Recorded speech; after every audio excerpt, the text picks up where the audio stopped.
Classes. और आज की क्लास हम स्टार्ट करने वाले हैं क्लास 9 का पार्ट 3 त्रिभुज मैथमेटिक्स गणित भाग 2 का है पार्ट तीसरा प्रश्न नंबर 3.4। स्टूडेंट्स केवल 3.1 और 3.2 पूरा हो चुका है, 3.3 भी पूरा हो चुका है। 3.4 के ऊपर मैंने ऑलरेडी 2 पार्ट बना चुके हैं, पार्ट 1 और पार्ट 2। पार्ट 1 में मैंने बेसिक्स बताए थे जिसको आपको समझना बहुत ज्यादा जरूरी है यदि 3.4 को करना है तो। और 3.4 का जो पार्ट 2 है उसके अंदर मैंने टोटल 4 सवाल किए। टोटल 3.4 में 8 सवाल है, तो मैंने 4 सवाल पार्ट 2 में कंप्लीट किया हुआ। छोटा सा वीडियो है, 15-16 मिनट का वीडियो होगा, ठीक है। तो आज की वीडियो में लोग बचे हुए जो सवाल है 5वां, 6ठा, 7वां और 8वां, ये जो 4 सवाल बचे हुए इनको हम लोग हल करने वाले हैं। यदि आपको 3.4 के पार्ट 1 पार्ट 2 समझ में आया है तो ये वीडियो भी आपको समझ में जरूर आएगा। तो स्टूडेंट्स, वीडियो स्टार्ट करने से पहले यदि आप लोगों ने चैनल को अभी तक सब्सक्राइब नहीं किया है तो प्लीज चैनल को सब्सक्राइब कर दीजिए। इसी तरह की आपको इन्फॉर्मेटिव वीडियोस और गणित की अच्छी अच्छी वीडियोस चैनल पर आपको मिलती रहेगी। तो चलिए वीडियो को शुरू करते हैं। तो स्टूडेंट्स, पहला सवाल हमारे पास है, निम्न सिद्ध करो कि समबाहु त्रिभुज के सभी कोण के माप क्या होते हैं? समान होते हैं। आपको सिद्ध करना है कि समबाहु त्रिभुज जो होता है उसके सभी कोण के माप क्या होते हैं? समान होते हैं। स्टूडेंट्स, आप सभी को मालूम है कि जो समबाहु त्रिभुज होता है उसकी सभी भुजाएं सर्वांग सम होती हैं, ये सबको मालूम है।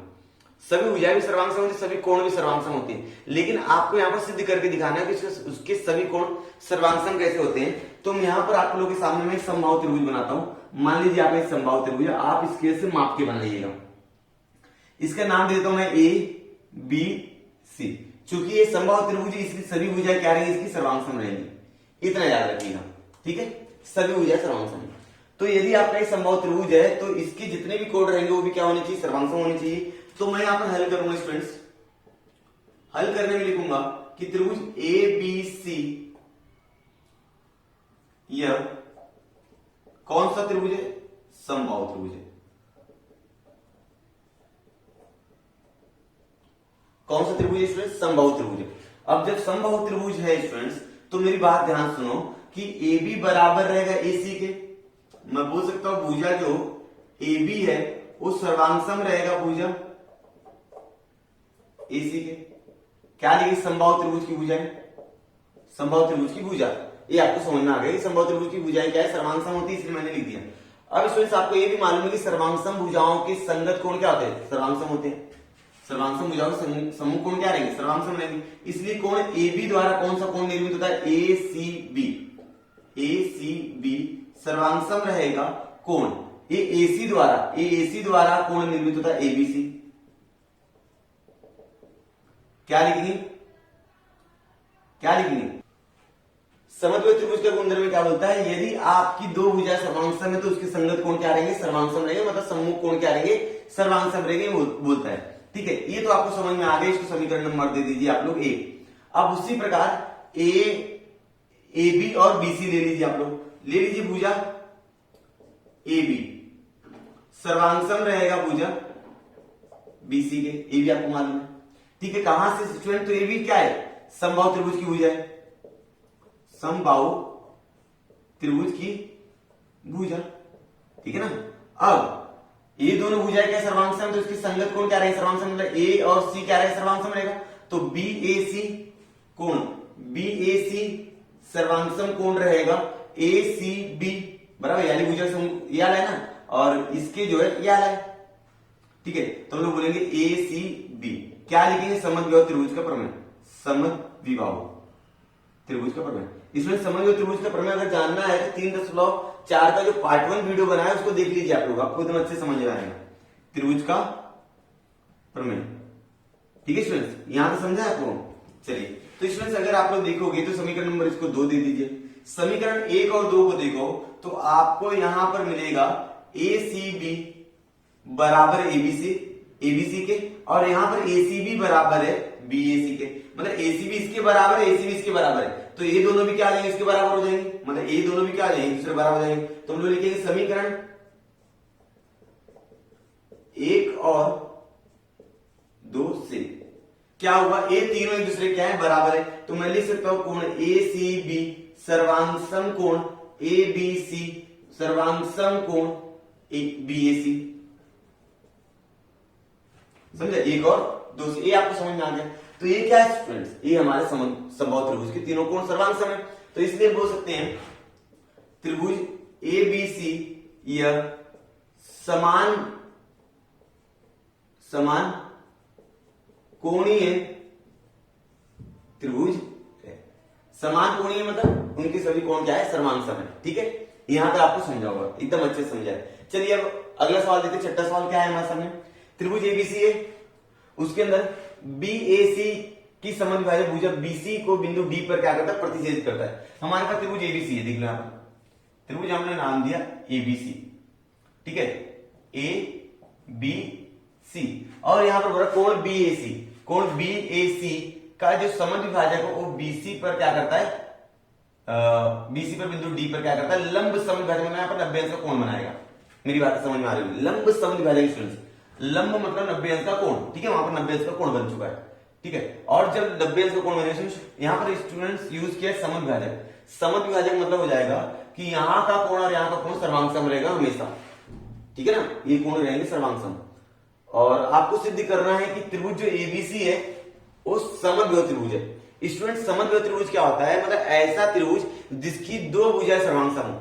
यदि आपने किसी त्रिभुज की दो भुजाएं अपने सर्वांग सम सिद्ध कर दिया तो आप बोल सकते हो कि दिया गया जो त्रिभुज आपका है वह समद्विबाहु त्रिभुज है। तो कोशिश करते हैं यहां पर इस त्रिभुज के अंदर दो भुजाओं को सर्वांग सम सिद्ध करने की। तो स्टूडेंट सबसे पहला देखो, हल लिखेंगे। ठीक है, हल में अगर मैं बात करूं तो ये तो दिया गया, इसकी बात छोड़ दो आप लोग। दो त्रिभुज ले लीजिए, अगर मैं दो त्रिभुज ले लूं ए डी बी और ए डी सी, अगर मैं ये दोनों त्रिभुज को सर्वांग सम सिद्ध कर दूं, किसको, ए डी बी को और ए डी सी को, अगर मैंने दोनों त्रिभुज को सर्वांग सम सिद्ध किया तो मैं बोल सकता हूं कि इसकी जो भुजाएं रहेंगी वो भी सर्वांग सम रहेंगी। सही बात बोल रहा हूं ना। तो चलिए दोनों त्रिभुज को सर्वांग सम सिद्ध करने का प्रयास करते हैं। त्रिभुज ए डी बी तथा आप लोग त्रिभुज दूसरा लोगे त्रिभुज एडीसी में, बराबर। चलिए अब अगर आप लोग देख लोगे एडीबी, ये भाई 90 अंश का कोण है क्योंकि वहां पर लंब बोला हुआ है, तो हम लोग बोल सकते हैं कोण ए डी बी सर्वांग सम कोण ए डी सी प्रत्येक 90 अंश, प्रत्येक 90 अंश, बराबर है। चलिए प्रत्येक 90 अंश, यहां से समझ में आ गया। ठीक है, और एक कोण देखो ना सर्वांग सम की समझ में आ जाएगा ना उसका, तो हम लोग बोल सकते हैं कि कोण बी ए डी सर्वांग सम दिखा दीजिए सी ए डी के, और कारण क्या लिखोगे, एडी जो है आप लोग बोल सकते हो कि भाई जो किरण एडी है, किरण बोल लीजिए, रेख बोल दीजिए, रेख एडी कोण बीएसी का समद्विभाजक। अब जब समद्विभाजक है तो एग्जामिनर को मालूम है कि वो समान भाग में ही बांटेगा। ठीक है, अब एक भुजा ले लीजिए, आपको किसी भी त्रिभुज को सर्वांग सम दिखाना है, मतलब आपको तीन घटक आपको सर्वांग सम दिखाने पड़ेंगे। त्रिभुज में टोटल 6 घटक होते हैं, 3 भुजाएं 3 कोण, तो यहां पर 3 घटक को आपको सर्वांग सम दिखाना पड़ेगा, 2 तो हो गए। ठीक है, एक और एडी ले लो आप लोग, तो आप लोग बोलो भुजा एडी सर्वांग सम भुजा एडी, क्या लिखो, सामान्य भुजा। ठीक है, अब स्टूडेंट्स आप लोग देख सकते 3 घटक सर्वांग सम हो गए, मतलब हम लोग बोल सकते त्रिभुज एडीबी ये सर्वांग सम रहने वाला है त्रिभुज एडीसी के। यही बात समझ में आ रही है। कौन सी कसौटी, को भू बोल दो या भू को भू बोल दो, अगर एक भुजा बीच में आती तो को भू को होता, सही ना। तो यहां पर को भू, क्योंकि कोण है भुजा है, तो हम लोग बोलेंगे को भू कसौटी से, समझा होगा आपको। ठीक है, चलिए अगर आपका कोई भी त्रिभुज सर्वांग सम है तो उसकी प्रत्येक भुजा प्रत्येक कोण क्या होता है, सर्वांग सम होता है। ठीक है, तो हम लोग बोल सकते हैं कि भुजा ए बी सर्वांग सम दीजिए वाले त्रिभुज का एसी, भुजा एसी, हम लोग सर्वांग सम त्रिभुज के संगत भुजाएं सर्वांग सम होती है। सर्वांग सम त्रिभुज की संगत भुजाएं क्या होती है, सर्वांग सम होती है। अब देखिए किसी भी त्रिभुज में अगर दो भुजा सर्वांग सम है तो उसको हम लोग क्या बोल सकते हैं, समद्विबाहु त्रिभुज बोल सकते हैं। इसलिए त्रिभुज ए बी सी यह समद्विबाहु त्रिभुज है। ठीक है स्टूडेंट्स, यहां तक समझा होगा आप लोग, बहुत आसान था। ये था हमारा सवाल नंबर 5 और सवाल नंबर 6 आपको समझा होगा। अगर आपको समझ में आ गया तो यदि आप लोग स्क्रीनशॉट लेना चाहो तो स्क्रीनशॉट ले सकते हो। मैं सवाल नंबर 7 और 8 लिख के हल करता हूं। तो चलिए स्टूडेंट, सवाल नंबर 7 और सवाल नंबर 8 मैंने बोर्ड पे लिख दिया है। बहुत आसान सवाल है, दोनों में सिद्ध ही करना है, लेकिन सिद्ध करने में बहुत आसान है। ठीक है, सवाल नंबर 7 क्या बोलता है कि यदि आकृति में पी आर सर्वांग सम आपका पी आर सर्वांग सम पी क्यू के, तो इसका मतलब पी क्यू आर क्या हो जाए, समद्विबाहु त्रिभुज है, क्योंकि इसकी दो भुजाएं क्या है, सर्वांग सम है। तो यदि ये सर्वांग समद्विबाहु त्रिभुज है तो यहाँ का कोण और यहाँ का कोण क्या रहेगा, वो भी सर्वांग सम रहेगा। इस ये बात को याद रखिएगा। अब बोल रहा है पीएस बड़ा रहेगा, ये पीएस बड़ा रहेगा किसके, पी क्यू के, पी क्यू के। जो पीएस यानी भुजा है ये इससे बड़ी रहेगी। तो स्टूडेंट्स, कोई भुजा बड़ी कब होती है, जब उसका सम्मुख कोण बड़ा है। या कोण मतलब क्यों जो है, अगर मैंने एस से बड़ा दिखा दिया, क्या आप ध्यान सुनो, अगर मैंने कोण क्यू को एस से बड़ा दिखा दिया तो मैं बोल सकता हूं कि क्यू का सम्मुख कोण पी एस है और एस का सम्मुख कोण पी क्यू है, इसलिए बड़े कोण की सम्मुख भुजा बड़ी होती है। देखा है ना, किसमें देखा, 3.4 का जो बेसिक वीडियो है पार्ट 1, उसके अंदर मैंने बताया हुआ है। ठीक है, तो इसको हम लोग आसानी से कर सकते हैं। कैसे करेंगे, ध्यान दीजिएगा। हल करते हम लोग। हल करने में सबसे पहले देखिए त्रिभुज पी क्यू आर, त्रिभुज पी क्यू आर में रेख पी आर सर्वांगसम रहेगा रेख पी क्यू के। ये बात तो सही है। तो स्टूडेंट्स मेरी बात ध्यान सुनो, जब दो भुजाएं सर्वांगसम, उनके कोण भी सर्वांगसम रहेंगे, तो पी क्यू आर ये सर्वांगसम रहेगा पी आर क्यू के, समद्विबाहु त्रिभुज का गुण। ठीक है, यहां तक आपको समझ में आ गया होगा। ठीक है, चलिए स्टूडेंट्स, तो मेरी बात ध्यान सुनो स्टूडेंट्स कि अगर हम लोग देखें तो ये जो आर है ना, अगर हम लोग पी आर एस को एक त्रिभुज मान ले, तो ये आर जो है इसका बहिष्कोण है, किसका, पी आर एस का बहिष्कोण है। ठीक है, और बहिष्कोण का माप जो होता है, ये दोनों कोण मतलब पी और एस के माप के बराबर रहेगा। मतलब ये आर का जो माप है ये पी और एस के योगफल के बराबर होता है, मतलब पी से भी बड़ा रहेगा और एस से भी बड़ा रहेगा वो। ठीक है, तो मैं यहां पर बोल सकता हूं कि कोण पी आर क्यू, यह त्रिभुज पी आर एस का बहिष्कोण है। ये समझा, बहिष्कोण है। जब स्टूडेंट्स बहिष्कोण है तो मैं बोल सकता हूं कि पी आर क्यू का मान, कोण पी आर क्यू का मान जो रहेगा वो बड़ा रहेगा। किससे बड़ा रहेगा, पी एस आर से, पी एस आर से बराबर। ठीक है, इसको समीकरण अगर एक दिया होता, इसको 2 देंगे, तो स्टूडेंट्स आपको कहीं ना कहीं दिखाई देगा कि पी आर क्यू यहां पर भी है, देखो ध्यान से, ठीक है, पी आर क्यू यहां पर पी आर क्यू, यहां पर P R Q P Q R के बराबर है और यहां पर P R Q P S R के बराबर है। मतलब दोनों में पी आर क्यू तो मतलब ए और ये दोनों क्या हो जाएंगे, बराबर हो जाएंगे। ये आप लोग मत लीजिए, मैं आपको समझाने की दिखा रहा हूं। ठीक है, मतलब ये दोनों भी क्या हो जाएंगे, मतलब पी की आर क्यू की जगह में ये आ सकता है क्योंकि वो सर्वांगसम है ना। तो मैं यहां पर लिख सकता हूं पी क्यू आर बड़ा रहेगा कोण P S R A, P S R के बराबर है, बराबर आपको समझ में आ गया। अब पी क्यू आर को मैं पी क्यू एस लिख सकता हूं, क्या है, नाम बदली करो, कोण तो बदली नहीं हो रहा है ना, कोण तो क्यू पर ही बन रहा है। तो मैं बोल सकता हूं कि कोण पी क्यू एस बड़ा रहेगा कोण पी एस क्यू के, पी एस क्यू के बराबर। यहां तक समझ में आ गया। अब स्टूडेंट्स यहां पी क्यू एस देखो, पी क्यू एस जो है पी एस आर क्यू से बड़ा है, इसलिए मैं बोल सकता हूं कि रेख पी एस ये बड़ा रहेगा रेख पी क्यू के, क्योंकि बड़े कोण की सम्मुख भुजा बड़ी होती है। क्या होती है, बड़ी होती है। इस बात को समझिएगा। ठीक है, बड़े कोण की सम्मुख भुजा क्या रहेगी, बड़ी रहेगी, इसलिए क्या हो गया, सिद्ध हो गया। बहुत आसान था। अब करते हैं हमारा आखिरी सवाल इस प्रश्न का, जो है 8वां सवाल। आकृति में रेख एडी और बीई, एडी दिख रहा है यहां पर, एडी और बीई क्या है, एबीसी के शीर्ष लंब है, शीर्ष बिंदु से लंब गिराएगा, लंब गिराएगा बराबर, वहां पर 90 अंश का कोण बन रहा होगा। जब भी लंब शब्द आए ना, समझ जाना वहां पर 90 अंश का कोण बनेगा। ठीक है, यदि एई बराबर बीडी है, अब यहां पर एई बराबर क्या है, बीडी, ये दोनों एक दूसरे के बराबर है, ये बात क्लियर होगी। तो सिद्ध कीजिए कि एडी सर्वांगसम है बीई के। अब एडी सर्वांगसम है बीई के, और जो एडी और बीई है वह त्रिभुज ADB और हम लोग बोल सकते हैं BEA के भुजाएं हैं। तो स्टूडेंट्स मैं क्या करता हूं, यहां पर दो त्रिभुजों को, किसको, ADB और BEA, ये दोनों को सर्वांग सिद्ध करने का प्रयास करता हूं।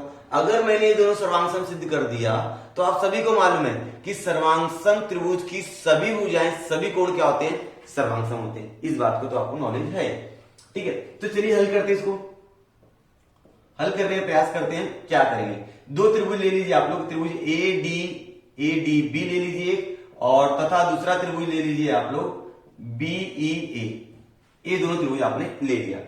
अब मेरी बात ध्यान सुनो कि ADB 90 अंश है, क्योंकि वहां पर लंब गिराया हुआ था इसलिए मैं बोल रहा हूं, ठीक है।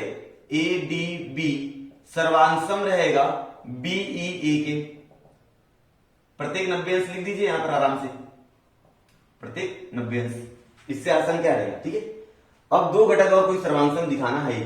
और एक चीज और ऑलरेडी उसने बोल के रखा था कि भुजा जो ये जो BD है ना, यहां पर BD रहेगा ना, BD सर्वांशम है भुजा क्या बोलो, क्या बोलोगे आप, BD AE के सर्वांशम है, AE के, ये आप लोग लिखोगे दत्त, ठीक है। ये आपका क्या हो जाएगा, दत्त हो जाएगा, ठीक है। मेरी बात यहां तक आपको समझ में आ गई होगी, ठीक है स्टूडेंट्स। और क्या हो सकता है, और देखोगे तो AB यहां पर AB है और यहां पर BA, ठीक है। ये दोनों सामान्य भुजा है, तो मैं लिख सकता हूं, क्या लिख सकता हूं कि भुजा AB सर्वांशम भुजा BA।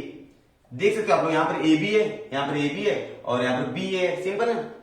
तो सामान्य भुजा लिख दीजिए आप, क्या लिखोगे आप, सामान्य भुजा। अगर आपने सामान्य भुजा लिख दिया तो आपके किसी त्रिभुज में तीन घटक सर्वांशम आ गए, मतलब वो त्रिभुज क्या हो जाएगा, सर्वांशम हो जाएगा कसौटी लगा के, ठीक है। त्रिभुज ADB सर्वांशम रहेगा त्रिभुज BEA के। कौन सी कसौटी बोल सकते हो आप, यहां पर 90 अंश नहीं सुने तो बोल दोगे कर्ण भुजा प्रमेय, कर्ण भुजा प्रमेय। जहां पर 90 अंश दिखा वहां पर कर्ण भुजा प्रमेय लगाना है या कर्ण भुजा कसौटी लगाना है, जो भी आपको समझ में आता है। प्रमेय लिखिए, कसौटी लिखिए, ठीक है। अब अगर कोई भी त्रिभुज आपका सर्वांशम है तो उसके प्रत्येक भुजा, प्रत्येक कोण क्या होते हैं, सर्वांशम होते हैं। इसको कब से मैं बोल रहा हूं, तो यहां पर AD जो रहेगा वो सर्वांशम रहेगा BE के। तो हम लोग बोल सकते हैं रेख AD सर्वांशम रेख BE। कौन क्या हो सकता है, सर्वांशम त्रिभुज की संगत भुजा है। इसमें पूरा लिखूंगा तो बहुत टाइम लगेगा, इसलिए मैंने शॉर्टकट लिखा हुआ वहां पर। तो इस तरह से क्या होगा स्टूडेंट्स, ये साध्य हो गया हमारा। अब इससे आसान तो सवाल बन नहीं सकता, ठीक है ना। इससे आसान क्या देखोगे आप, आपको 3.4 में और कुछ था नहीं, बहुत आसान सवाल थे। हाँ थोड़ा सिद्ध करना था, लेकिन सिद्ध करने का तरीका आपको 3.4 का पार्ट 1 वीडियो देखने से समझ में जरूर आ जाएगा, ठीक है स्टूडेंट्स। तो स्टूडेंट्स आप लोगों को सारे सवाल पसंद आएंगे। यदि आपको पूरी वीडियो पसंद आई है, अभी यहां तक तो देख लिया तो मतलब पसंद आई होगी। अगर वीडियो पसंद आई तो वीडियो को लाइक कीजिए, जरूर लाइक कीजिए, क्योंकि लाइक करने से क्या होता है कि मैं जितना लाइक देखता हूं उतना मेरा मोटिवेशन होता है कि आगे मैं और वीडियो जो भी बनाऊं वो बहुत अच्छी तरह से बना पाऊं। यदि आपको दोस्तों के साथ शेयर करना है तो दोस्तों के साथ शेयर भी कर सकते हो। चैनल को अभी तक आप लोगों ने सब्सक्राइब नहीं किया है तो प्लीज चैनल को सब्सक्राइब कर दीजिए, उसके बाजू जो बेल आइकन है उसको प्रेस करके ऑल कर दीजिए, ताकि जब भी मैंने कोई नई वीडियो अपलोड करूं तो सबसे पहले नोटिफिकेशन आपको मिले और आप मेरी सारी वीडियोस देख सके। तो स्टूडेंट्स मिलते हैं नेक्स्ट वीडियो में, तब तक के लिए धन्यवाद।